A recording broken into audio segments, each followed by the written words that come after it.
Hi, everybody, and welcome to the Family Matters interview series. Thank you so much for choosing to join the presentation, and we are so happy to have you here with us. Just a couple reminders that all lines will be muted throughout tonight's presentation. So if you have any questions, you can enter them into the chat box, and somebody from the BCAT team will respond to you within 2 to 3 business days.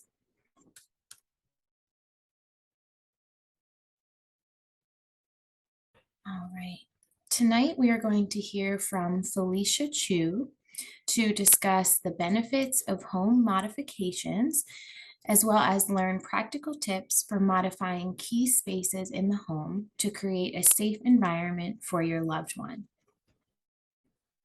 Felicia is a highly skilled occupational therapist with over 34 years of clinical experience in a variety of settings. Her passion is in geriatric practice and making an impact in the lives of the clients that she serves. She is co-principal investigator in a $4.7 million patient-centered outcomes research institute funded study.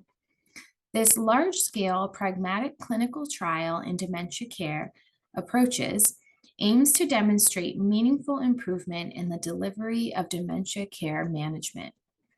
Joining Felicia is Lynn Young, the Vice President of Operations at Mansbach Health Tools. So without further ado, let's get started.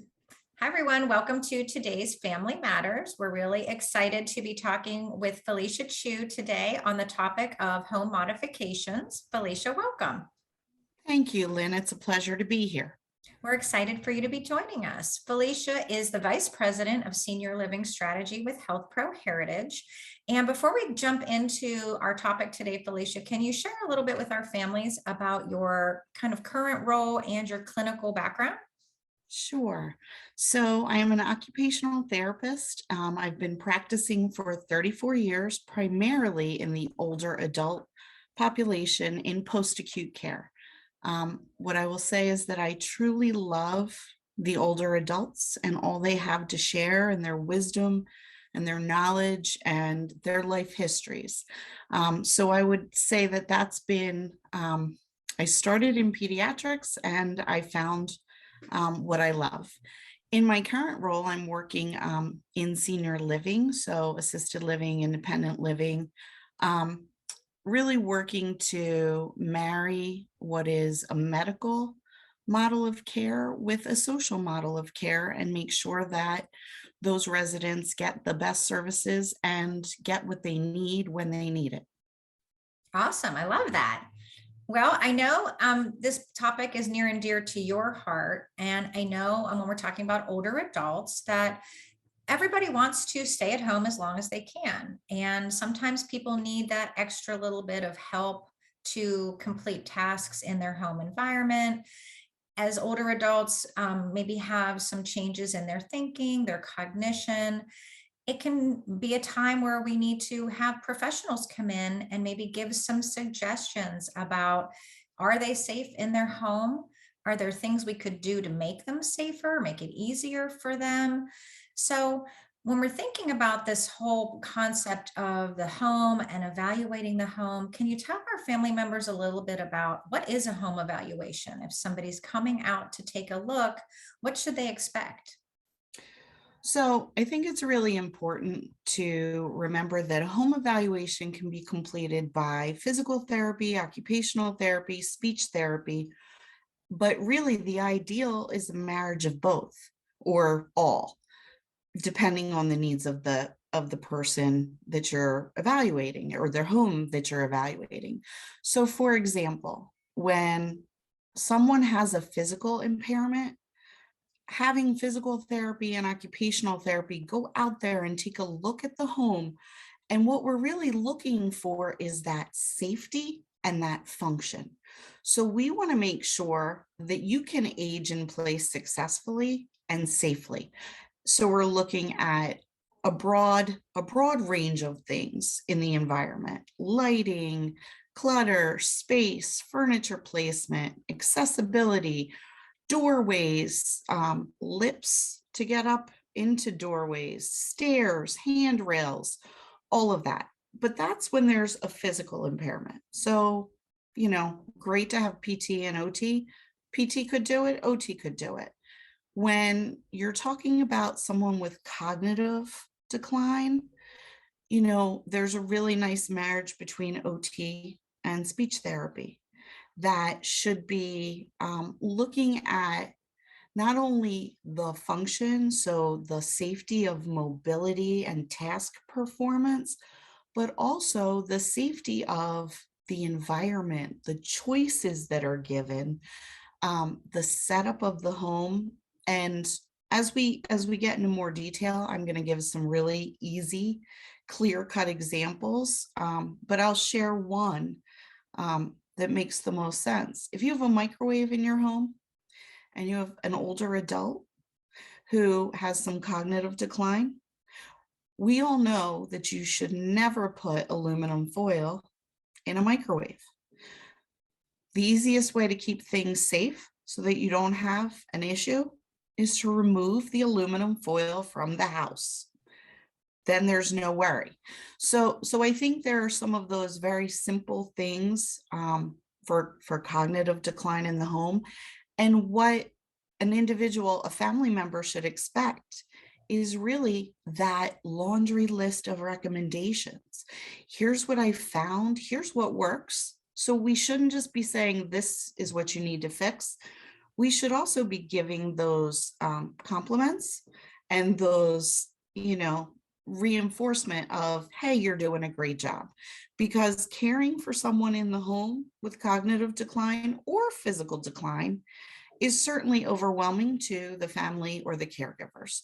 So we need to boost them up and we need to give them the positive reinforcement too. Yeah, I love that. And I know a lot of the family members are probably pretty tuned in to what's working and what's been an issue so far. So I would imagine they're another great resource during this evaluation to 100%. It has to be collaborative. And I would say if someone's saying, oh, you don't need to be there when I come out to do the home evaluation, you should really look for another provider because it has to be collaborative. The other thing is depending on where you are, you probably need a physician's order for a home evaluation. Some states allow direct access and you could have it done. Some insurance companies may not pay for it. So that's something you would want to talk to your primary care provider about. Yeah, that's a good suggestion. I know sometimes when they're navigating this whole process, families I have found are pretty familiar with the equipment, right? Everyone has seen in a public restroom, grab bars for someone to be able to get to and from the toilet, or maybe a shower chair that an older adult might be using just so they can sit down while they're showering. And I know there's a ton of other kinds of adaptive equipment options that might be helpful for families to consider. Are there any other equipment pieces that you feel are worth discussing today, just to make sure people are aware of other things they might be able to use in the home? So there are a myriad of adaptive equipment, assistive device options. I think what's important to remember is that when someone has cognitive decline, the ability to learn new skills gradually diminishes. So if you're introducing an assistive device too late in the process of cognitive decline or dementia, the likelihood of carryover is really not good. So sometimes we introduce things early. So for example, if you have someone we're anticipating is going to use a walker, we really need to introduce that walker early and make sure that it's being used appropriately so that it becomes a muscle memory and they can continue to use it. So there's that challenge with assistive devices. Probably one of the biggest challenges I see with assistive devices is that, everybody has an opinion. Oh, you should try this. Oh, you should try this. And the reality is that less is sometimes more. And what's key is using that device correctly. So for example, so-and-so says, oh, you're having a hard time with bathing with your mom, you should get a shower chair. So they go to the local pharmacy and they buy a shower chair. And the shower chair goes in the shower, but no one's adjusted it. No one's made sure it's the right shower chair because we may have balance issues and we need something with a back, not just a stool. Or we have some mobility issues and we need one that hangs out over the tub to make transfers easier. The other big issue is grab bars. Grab bars are a wonderful addition, but they need to be installed properly because if they're not, they become really a major safety hazard. So when you're talking about cognitive decline in the home, a few key pieces: the walker or the assistive device, the shower chair. If toileting at night is an issue, then maybe a bedside commode. The grab bars, if you can teach someone to use reachers so they're not bending down and losing balance. Handheld showers make life easier for the care provider, not necessarily the individual with the decline, but for the care provider. So there's those kinds of things. If you dig down into like the nitty gritty, when someone is having swallowing issues, you could be using an airflow cup. So, but those are the things that a skilled clinician, PT, OT, or speech, is gonna really dig into and help identify what works. So it sounds like it's really individual to the person. There's no one size fits all. There's no checklist you can follow. You really need to be looking at each individual, like you said, their strengths and their weaknesses, what they need, and maybe what might make things harder versus, actually making things easier. And really what retained skills they have. So, if their coordination and vision and motor skills are intact, you may not need as much. So it really is individualized. And if there's a checklist and here's a list of equipment and you get the whole thing checked off, you really need to consider whether or not you got a quality home evaluation. Right, that makes sense. I know this comes up frequently where nobody wants to take away someone's independence, and we want our older adults to do for themselves everything that they can still successfully do. But sometimes we notice they're struggling, and it's that kind of balancing act of allowing someone to do the tasks that are meaningful to them and that they take pride in, but also maybe jumping in here and there to provide assistance or support.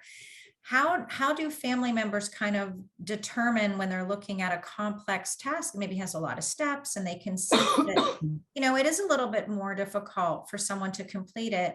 Is there a way to identify what parts the family should still do and still allow that older adult to have a little bit of independence, kind of a 50-50, or maybe they're doing a little bit and the older adult is still doing a little bit? Can you talk about that concept? Because I know that can sometimes be challenging. So I would think about it like this. If you've had children and you were working with your children to develop skills, you gave them portions of a task based on their abilities.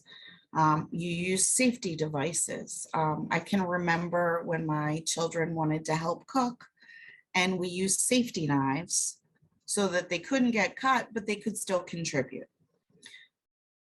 Very similar to the way you develop skills in children is how individuals with cognitive decline lose skills. So when you think about the task, if you have a matriarch of the family who has identified herself as the caregiver and the provider and the cook extraordinaire for every holiday, that individual values meals and cooking and providing.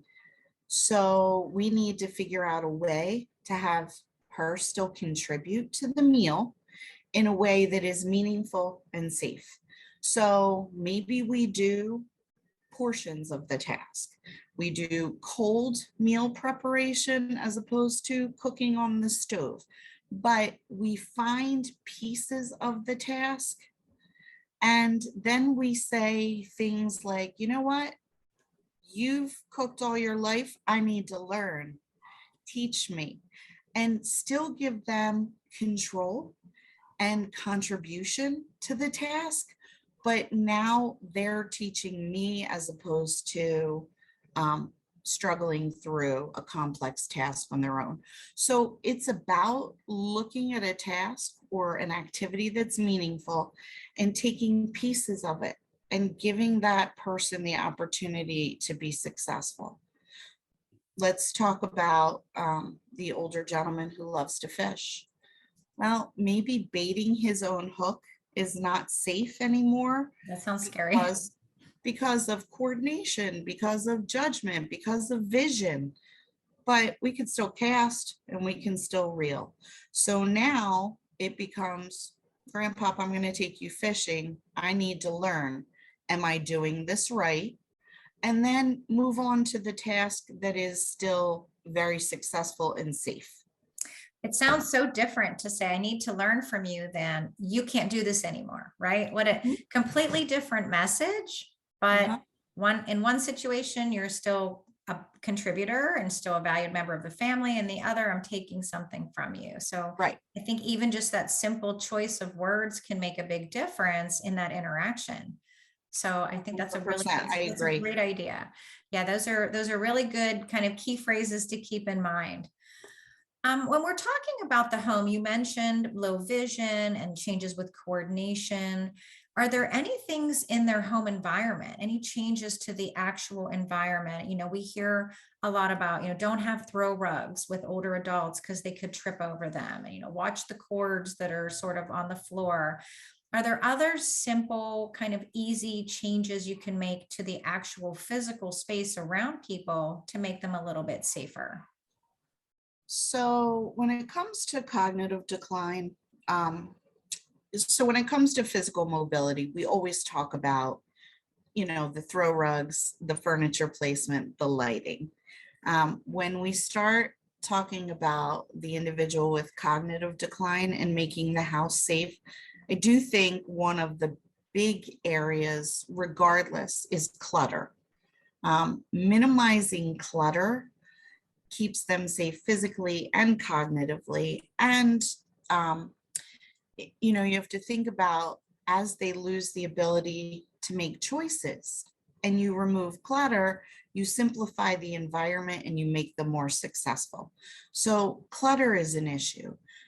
You know, I think the biggest recommendation that I always have is with cognitive decline, when we lose those high level skills and we lose insight and we lose judgment and we lose vision,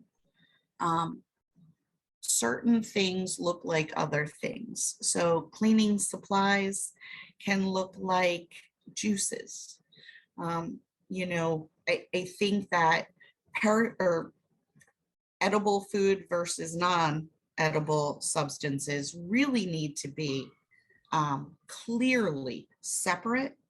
And think about what's under your sink, your kitchen sink. You know, under my kitchen sink is my cleaning supplies on one side and my oil and vinegar on the other side. You know, Lysol with a salad does not work the same as oil and vinegar. So that separation of things that could be safety hazards, that's number one. I think another issue is perishables in the refrigerator, making sure expiration dates, you know, all of those things contribute to safety.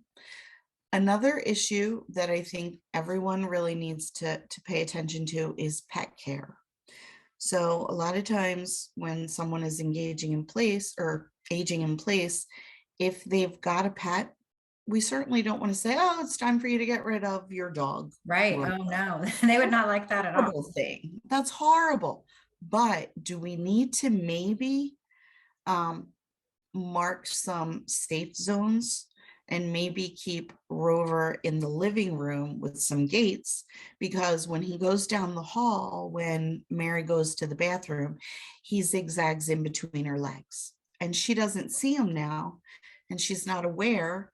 So now he becomes very much a safety hazard and a tripping fall risk for her.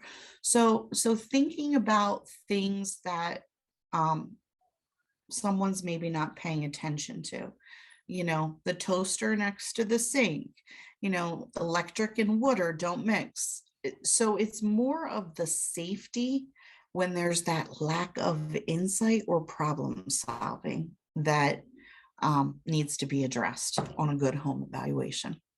Yeah, and I imagine families are not only kind of asked to look at the now, right? What are they doing today? But what do you anticipate, or what other things could go wrong? What would you be thinking about down the road? Like you mentioned about the pets.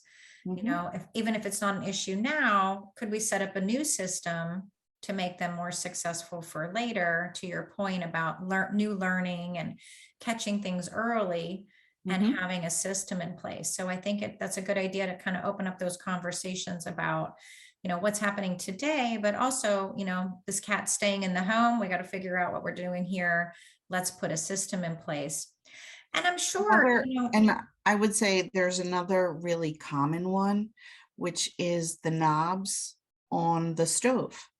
It's very easy to pull the knobs off. So if someone loves to cook and is going to maybe try to cook while their primary caregiver is at work, but yet they forget that they put something on the stove, and we've had a couple minor, kitchen fires, we want to prevent that. So we pull the knobs off during the day, put them in a secure location.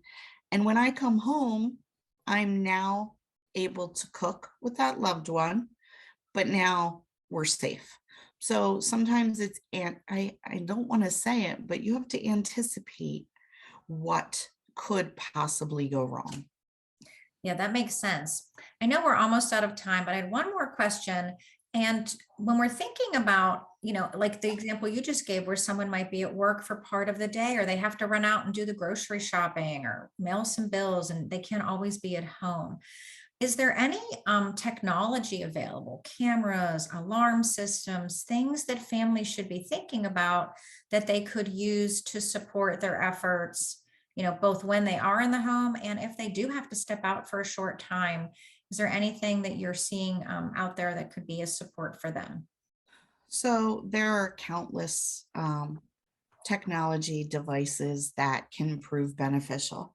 Um, there are wearables that the individual actually wears, like a smartwatch or some sort of Fitbit, Apple Watch, something like that. But really, it detects a whole lot more.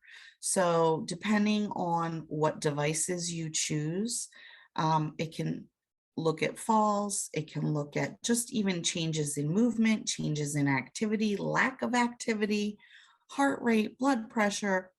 So I think what's really important with the wearables is that you have to make sure, if someone never in their life wore a wristwatch, putting a wristwatch on them when they're in the later stages of cognitive decline is not going to work. So you have to introduce it early and, begin to have that routine or habit develop. Cameras certainly are beneficial, and there's all sorts of remote monitoring systems. The beauty of the remote monitoring is that usually there's an alert that goes to the caregiver. So if I did have to run out to grocery shop and my mother got up and fell, I'm going to get an immediate alert. So certainly there's infrared, motion sensors, there's the Yeah, there's all camera. kind of high tech stuff now. There is some resistance though to that monitoring of your every move. So you really have to have a conversation with the family, with the individual, to the best of your ability. And you have to introduce it as we're not we're just want to keep you safe. That's all we want. So I think it's even more critical if um, the individual still lives alone and you're noticing some cognitive decline and you want to kind of keep an eye on them. They may be more resistant. I'm good. You don't need to check on me. Right. So I think it's a conversation. And again, just because it has all the bells and whistles does not mean you need every bell and whistle. So remember, less is not, or more is not always more. So you need to keep it simple. Well, these are all really great suggestions. I think we've gotten a lot of food for thought, considering what the evaluation might include, what some of the family members' concerns that should be brought to the table and be shared, some really great strategies that they can implement for the now, and then to always be thinking about down the road as well. So I think this is really good information for our families. We are so grateful that you had the time to join us today and to share all of these really good suggestions. So thank you. Thank you for having me. Well, thanks everyone for taking the time to join our Family Matters session tonight, and we'll see you on the next one. Take care. Bye-bye. All right. We would like to take this opportunity, if you're not already, to invite you to become a member of our Enrich Brain Health program by signing up on our Enrich website, which is enrichvisits.com. And if you're interested in more information from the BCAT Research Center, you can follow us on our Facebook, Instagram, Twitter, and LinkedIn. And those are the links up on the screen now. Again, if you have any questions, you can go ahead and enter them into the chat box, and a member of the BCAT team will respond to you via email within the next 2 to 3 business days. Thanks again, everybody, for joining us tonight for this episode of the Family Matters series. And we hope to see you again for our next episode in September, entitled, I Am Ready to Commit to a Healthier Lifestyle, but Have Limited Time. What can I do in only 15 minutes a day? I'll stay in the room for another couple minutes just in case anybody has any questions. And otherwise, I hope you guys have a great night.